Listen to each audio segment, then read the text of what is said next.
Vamos con el primer tema del día en Código Salud. Escucha el siguiente dato. Información de la Secretaría de Salud Federal señala que en México se tiene una tasa de mortalidad hospitalaria por infarto al miocardio, es decir, infarto en el corazón, de las más altas que en promedio existen en otros países de la OCDE en pacientes de 45 años en adelante. ¿Por qué? ¿Por qué los mexicanos nos estamos muriendo de infartos al corazón? Te presento los datos y regresamos a platicar con nuestro especialista. El infarto al miocardio es una patología caracterizada por la muerte de una porción del músculo cardíaco, la cual se produce cuando una arteria coronaria se obstruye completamente. Al generarse la obstrucción, el aporte sanguíneo se suprime y si el músculo cardíaco carece de oxígeno durante mucho tiempo, el tejido de esa zona muere. Datos de la Secretaría de Salud señalan que México tiene una tasa de mortalidad por infarto al miocardio en pacientes de 45 años en adelante más alta que el promedio de los países de la OCDE. Más preocupante es el dato donde señalan que 1 de cada 2 personas con infarto agudo al miocardio no recibe ningún tipo de terapia de reperfusión y 1 de cada 4 fallecen.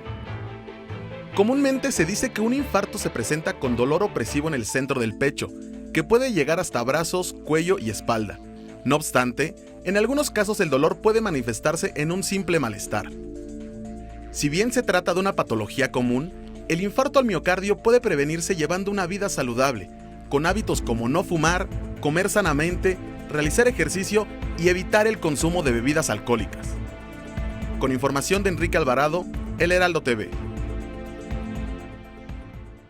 Y vamos a platicar de este tema de manera inmediata con el especialista que nos visita el día de hoy aquí en Código Salud. Agradezco al doctor Juan Rebuli Susi, él es cardiólogo de adultos y además es ecocardiografista. Gracias, doctor, por estar con nosotros este viernes aquí en el programa. Bienvenido, buenos días. Un gusto, muchas gracias. Al contrario, doctor, dábamos un dato muy interesante, sobre todo con el avance de la tecnología, el avance médico que se tiene a nivel mundial. México no es la excepción, pues cada vez se mejoran los tratamientos, incluso el tipo de tecnología para poder salvarle la vida a una persona que está sufriendo un infarto, etcétera, etcétera. Pero todavía sigue siendo la primera causa de muerte a nivel nacional por encima de un cáncer, por encima de las personas que tienen diabetes, por ejemplo. ¿Por qué nos estamos muriendo de infartos, doctor? Hay varias razones. En realidad, la cardiopatía isquémica o las enfermedades cardiovasculares son el principal causa de mortalidad, no solo en México, sino en el mundo. Uno de los principales problemas es el descontrol de la diabetes, el descontrol de la hipertensión, el descontrol de la obesidad, el sedentarismo, y eso en México es muy prevalente.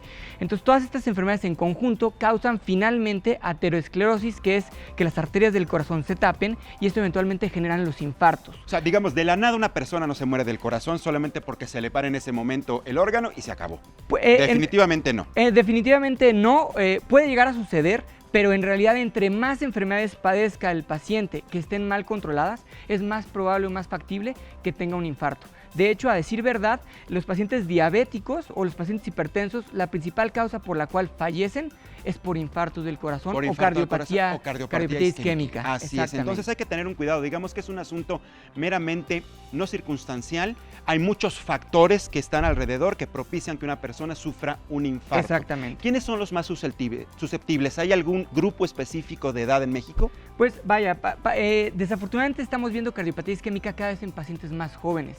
Y esto se debe a la obesidad, el sedentarismo, el tabaquismo. Estamos viendo ya infartos en personas de 35, 40 años. Están muy jóvenes, están muy chavos ya para tener un infarto, doctor. En realidad antes se pensaba arriba de los 55, 60 años. Por eso luego ni nos preocupaba llegar a esa edad porque no nos iba a pasar nada. Exactamente. Y oh, sorpresa. Ahora nos está ocurriendo de manera mucho más temprana. ¿Y son las mismas características, los mismos factores que hacen que una persona en edad temprana, joven, pueda sufrir un infarto al miocardio? Como vemos, en México la obesidad infantil ya es un problema muy grande. De hecho, es de los países que está en el primer lugar de obesidad infantil.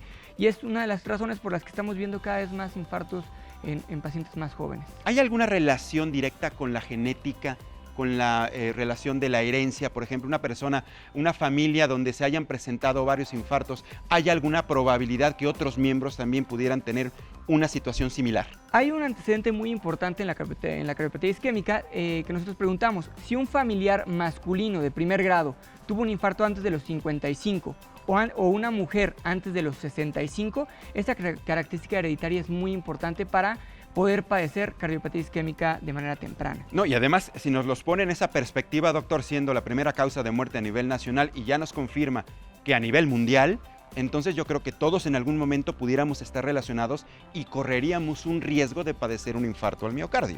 Hay varios scores de riesgo que se pueden realizar. Su médico, al momento de preguntarles en el interrogatorio, valorar ciertos estudios, el colesterol, si usted fuma, la edad, el género, se pueden hacer scores para valorar cuál es el riesgo o la probabilidad de que usted pueda tener un infarto en los próximos 10 años o eventualmente fallecer de un infarto a lo largo de toda su vida. Y tengo entendido, doctor, me están diciendo en la cabina de producción que amablemente nos trajo una presentación que ya la compartió con la gente en producción, que además la trajo el doctor precisamente para compartirla con nosotros, contigo que nos estás viendo allá en tu casa o a través de los dispositivos móviles aquí en Código Salud. La podemos correr, querido Daniel, para que el doctor nos vaya explicando poco a poco y para que el doctor nos vaya diciendo de qué trata. ¿Qué es lo que estamos viendo, doctor? Que Ahorita, ya tengo en la pantalla. En este momento ahí está. ¿Qué es? En este momento estamos viendo unas imágenes de una resonancia magnética, que es prácticamente uno de los mejores estudios de imagen que se puede hacer en un paciente. No es para todos, pero bueno, vemos aquí del lado izquierdo, vemos el corazón cómo está latiendo, ahí se ve prácticamente en vivo, y en la parte superior hasta arriba, en la punta del corazón, vemos que no se está engrosando del todo bien, es un área que tuvo ya un infarto. Y del otro lado vemos como un pequeño círculo, es el corazón tanto el derecho que es una semiluna y el izquierdo que es toda la parte circular. De la parte de abajo, en la parte lateral, vemos que hay una zona que tampoco engruesa, es una zona que ya tuvo un infarto. Y esto le causa al corazón que pierda la fuerza de contracción y da muchos de los síntomas después de un infarto, que son falta de aire, sensación de desmayo, pérdida de la fuerza. Eso se llama falla cardíaca. Falla cardíaca. Entonces, ¿las imágenes es una resonancia? Esto es una resonancia magnética. Comentaba, doctor, que no necesariamente es para cualquier persona. ¿Por qué? ¿Quiénes se tienen que hacer una resonancia? Perfecto. Pacientes que tienen que hacer alguna resonancia son para pacientes muy específicos que queramos valorar muy bien si tuvieron o no algún infarto, cuando otros métodos de imagen más sencillos no nos dan, como un ecocardiograma. Un ecocardiograma, por ejemplo, se lo puede practicar cualquier persona. Cualquier persona ese sí, se lo puede practicar. Ese estudio sí, por ejemplo, ¿no? Un deportista, una persona que tiene bastante actividad, alto impacto también, porque hay que estarse midiendo el corazón. Claro. Inclusive antes del ecocardiograma se puede hacer un electrocardiograma, que es valorar cómo es la actividad eléctrica del corazón. Y de hecho, cuando pensamos en cardiopatía isquémica y en pacientes que tienen dolor de pecho opresivo, que se irradia hacia la mandíbula, con sudoración, sensación de desmayo, que son los síntomas de un infarto, el primer método diagnóstico debe de ser un electrocardiograma. Electrocardiograma. Y las imágenes que nos presentó, que vimos en pantalla, ya es cuando una persona ya sufrió un infarto, ya tuvo el infarto. Queremos valorar qué tan fuerte está el corazón. El daño causado. O cuál fue el daño. Vamos por pasos, doctor. Dio en el punto exacto en el que queríamos entrar a la conversación aquí con usted. ¿Cómo se comienza a manifestar un evento cardíaco? Es decir, ¿qué empieza a sentir una persona? Digamos que en el ámbito meramente popular se dice que duele el pecho, luego se extiende al brazo izquierdo y después puede perder el conocimiento, pero que tiene tiempo para llegar a los servicios de urgencia. ¿Cómo es todo esto? Muy bien, a ver. El corazón es un músculo que se está contrayendo todo el tiempo. Tiene dos arterias, una coronaria derecha y una coronaria izquierda, que son las que irrigan el músculo. Cuando estas se tapan por alguna razón, puede ser microvasculatura, un coágulo, colesterol que esté tapando, hay una parte del corazón que deja de contraerse. Si esa parte del corazón deja de contraerse, eso va a ser un infarto. El paciente va a comenzar a sentir dolor opresivo en el pecho, que se irradia de la mandíbula hacia el brazo, se puede ir hacia la espalda, sudoración, sensación de desmayo. Cuando dura esto más de 20 minutos, es muy probable que estemos frente a un infarto. No quiere decir que haya que esperar 20 minutos, porque desde que empezó el proceso al segundo ya se está infartando el paciente. A los 3 minutos hay que correr directamente al servicio de urgencia. Si el dolor se quita con reposo, no es un infarto, es una cosa que se llama angina crónica o angina inestable. De todas maneras hay que visitar al especialista, y claro. valorarse. Exactamente. ¿Es cierto entonces que se recorre esta sensación al brazo? Se puede recorrer. No en todos los pacientes tienen estas características. Desafortunadamente, pacientes diabéticos, mujeres o personas ya mayores de edad pueden tener síntomas atípicos que se llaman equivalentes anginosos, que pueden ir desde la falta de aire, un desmayo o en ocasiones, desafortunadamente, la muerte súbita. ¿Por qué las mujeres y no los hombres? Las mujeres tienen algunas partes, digamos, nerviosas y así, que causan sensaciones distintas. Y desafortunadamente en este país y en el mundo, a veces a las mujeres no les hacen tanto caso a los médicos, lo cual está muy mal. Porque, oye, me duele el pecho, oye, ha de ser otra cosa, que te revise el ginecólogo y así, y no le toman la importancia que deberían a un dolor.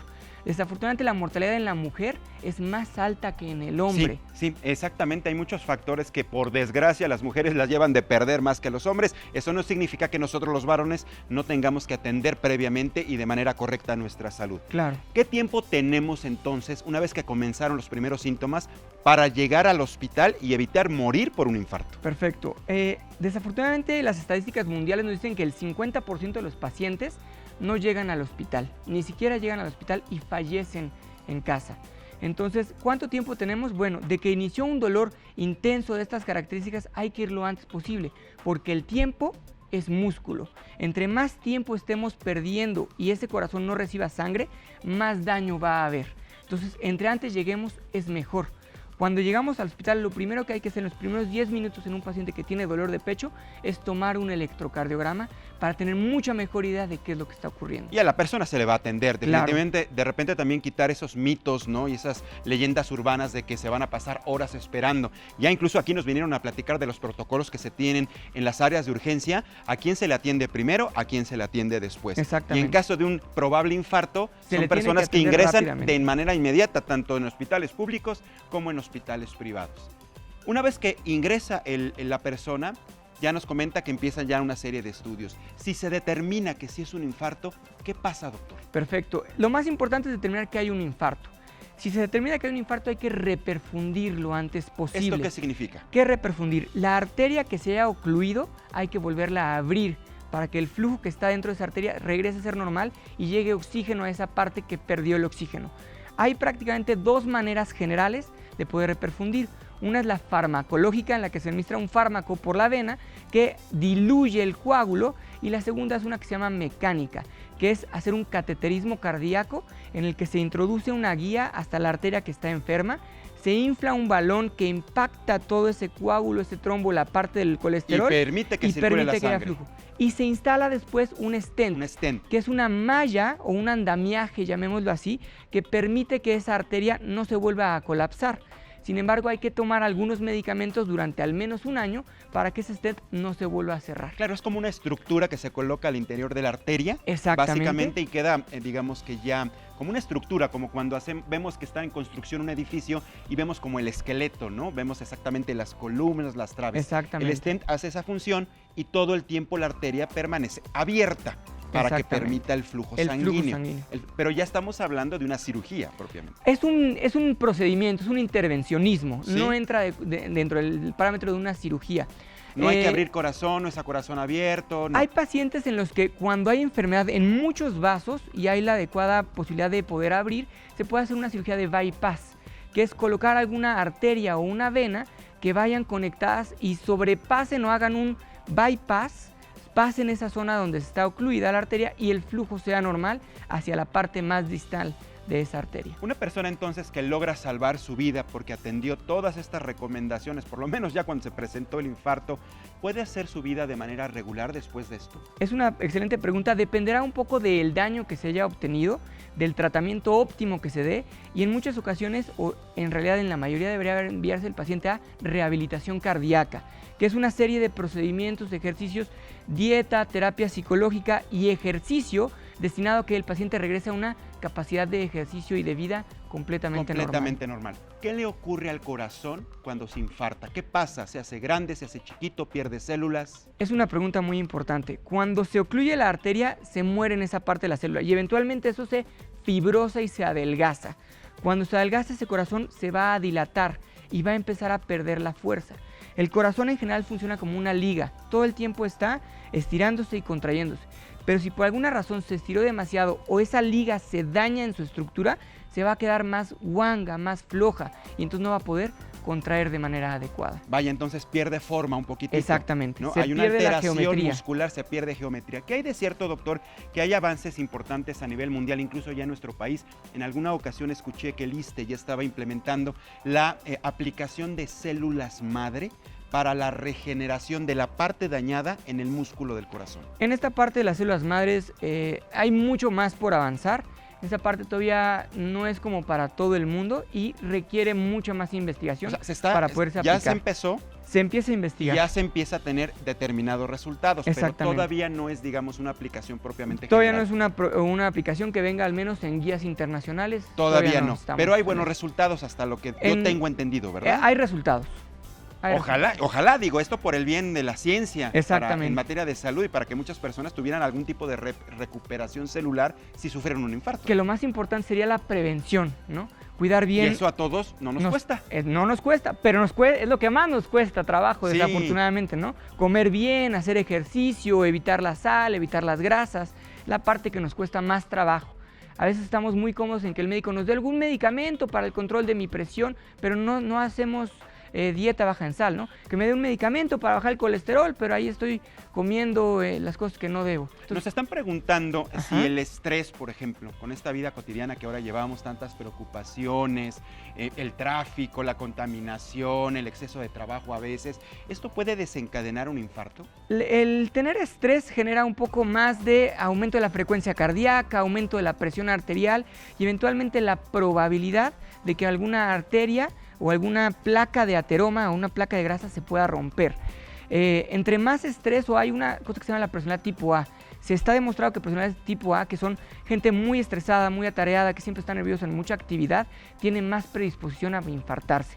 Eso sí es cierto. Entonces hay que tratar de llevar una vida sana, saludable, tranquila en la medida de lo posible. Híjole, y es que, pero de repente parece imposible, pero yo creo que sí se puede lograr. Yo creo que parte de esto, para lograr este tipo de cuestión, en materia de prevención, yo creo que si nos organizamos y le damos a las cosas el tiempo suficiente y necesario, podemos prevenirlo, ¿no, doctor? Sin duda Definitivamente, alguna. Porque pareciera muy difícil organizarnos en una vida tan atareada, tan movida, con tantas responsabilidades y broncas, etcétera, que se tienen todos los días, como para que nos estemos preocupando en qué momento nos organizamos.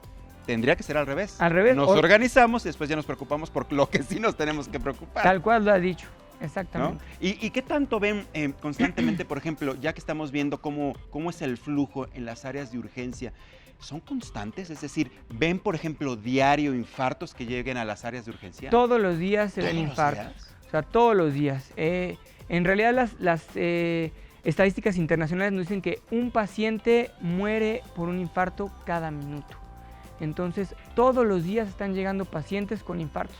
Desafortunadamente a veces están en lugares o en zonas demasiado alejadas y tardan demasiado tiempo en llegar al hospital y fallecen en casa, o cuando llegan la posibilidad de un tratamiento ideal disminuye mucho y habrá que tratar las complicaciones del infarto. Exactamente, es lo que le quería preguntar. Ahora, ¿qué tipo de complicaciones o efectos tiene un infarto? Mira, justo ahorita está pasando un electrocardiograma, que es el primer estudio que se debe tomar, y hablando de las complicaciones tenemos algunas que son eléctricas, que pueden ser arritmias cardíacas, que de hecho son las que nos matan o las que matan al paciente. Al tener una arritmia, el corazón deja de latir de manera adecuada y se pierde el flujo de sangre y puede fallecer en ese momento el paciente. Una de las principales arritmias es una cosa que se llama taquicardia ventricular, que para poder quitarla se utiliza un desfibrilador. Esto hay que hacer o saber reanimación cardiopulmonar, y eso es una cosa muy importante que el público en general supiera hacer, reanimación cardiopulmonar o RCP. Las otras complicaciones pueden ser mecánicas y llevarnos a falla cardíaca. Y por último, la complicación más temida, la muerte. Sí, definitivamente. Entonces, por ejemplo, para el caso de tener un curso de rehabilitación, tendríamos que, quienes estamos cerca de un paciente que ya sufre un infarto, poder tener este tipo de cursos, este tipo de adiestramiento para saber qué hacer en caso de que se presente nuevamente otro evento. Exactamente. ¿Y esos dónde se pueden tomar, doctor? Existen muchísimos lugares en donde se pueden tomar cursos de reanimación cardiopulmonar. Hay que tratar de buscar lugares que estén certificados por sedes internacionales como la American Heart, que es la Sociedad Internacional del Corazón, quien ofrece este tipo de cursos, y están diseñados tanto para personal médico, y hay cursos para personas no médicas, e inclusive hay cursos para niños o niñas que podrían aprenderlo y hacerlo desde la primaria a la secundaria. En lugares como en Argentina, por ley, todos los niños que salen de la primaria a la secundaria deben de saber dar reanimación cardiopulmonar. Pues ya deberíamos implementarlo en nuestro país. No sería estaría de más, muy importante. Ya como tristemente vemos aplicaciones en el norte de la República donde realizan, por ejemplo, simulacros para cuidarse de una balacera, ¿por qué no implementamos este tipo de acciones a nivel nacional para evitar infartos, evitar complicaciones en la salud? Hay Muy bien. muchísimas cosas que podríamos hacer. Todavía. Doctor, pues yo te agradezco mucho tu presencia aquí en Código Salud. Si tiene redes sociales, algún teléfono, algún correo electrónico para que la gente haga contacto contigo, mira, lo puedes presentar en esta cámara. Perfecto, en la última diapositiva están mis teléfonos. De todas maneras, digo, si quieren, en este momento los comento. Están en la pleca. ¿Maneja redes sociales, doctor? Sí. ¿Sí? Facebook y Twitter. ¿Cómo te encontramos ahí? Como Juan Rebul. Así. Así muy sencillo, como mi apellido. Sencillito. Pues doctor, muchísimas Muy gracias bien. por haber estado con nosotros Un en Código gustazo, Salud. estoy Cuídate para mucho y servirle. que tengas un excelente fin de semana. Muchas gracias, fue un No te gusto. muevas, ahí estás muy bien. Ya lo viste, la importancia de tener el cuidado para evitar un infarto al corazón.